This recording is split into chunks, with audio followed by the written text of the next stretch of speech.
പ്രതിപക്ഷത്തെ ഉൾക്കൊള്ളാത്തതാണ് ഇന്നത്തെ പാർലമെന്ററി ജനാധിപത്യത്തിലെ പ്രധാന മൂല്യച്യുതിയെന്ന് ഡോക്ടർ ജോൺ ബ്രിട്ടാസ് MP.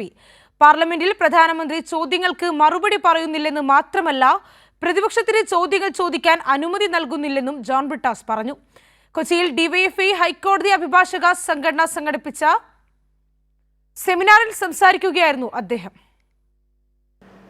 മുൻ പ്രധാനമന്ത്രിമാരൊക്കെ അവർ കൃത്യമായി അവരുടെ വകുപ്പുകളുടെ ചോദ്യോത്തരവേള നടക്കുന്ന ആ ദിവസം പാർലമെന്റിൽ സന്നിഹിതരാണ്. പ്രധാനപ്പെട്ട ചോദ്യങ്ങളോട് പ്രധാനമന്ത്രി തന്നെ എഴുന്നേറ്റ് പ്രതികരിക്കും. പക്ഷെ നമ്മുടെ ഇപ്പോഴത്തെ പ്രധാനമന്ത്രി ഇതുവരെ ഒരു ചോദ്യത്തോടും പ്രതികരിച്ചതായി ഞാൻ കണ്ടിട്ടില്ല.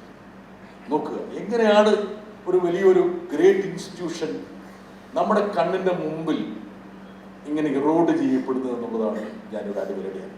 വരും തലമുറയെ ബാധിക്കുന്ന സുപ്രധാന നിയമങ്ങൾ വരെ പാർലമെന്റിൽ ചർച്ചയില്ലാതെയാണ് പാസാക്കുന്നത്. സവർക്കറുടെ ചിത്രം പാർലമെന്റിൽ സ്ഥാപിച്ചവരുടെ രാഷ്ട്രീയ താൽപ്പര്യം മറ്റൊരു തരത്തിലേക്ക് മാറുന്നതിൻ്റെ ഭാഗമായാണ് രാജ്ഭവനിലും ഹൈക്കോടതി ഓഡിറ്റോറിയത്തിലും ഭാരതാംബയുടെ ചിത്രം പ്രത്യക്ഷപ്പെട്ടത്.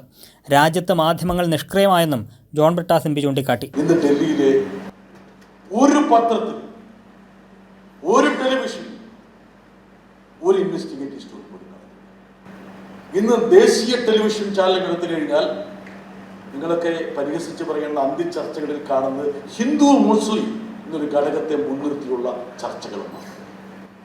എങ്ങനെയാണ് നമ്മുടെ ഓരോ ഇൻസ്റ്റിറ്റ്യൂഷൻസും താഴേക്ക് കൂപ്പുകുത്തിയെന്ന് പറയാൻ വേണ്ടിയിട്ടാണ് ഞാനിത് സൂചിപ്പിച്ചത്.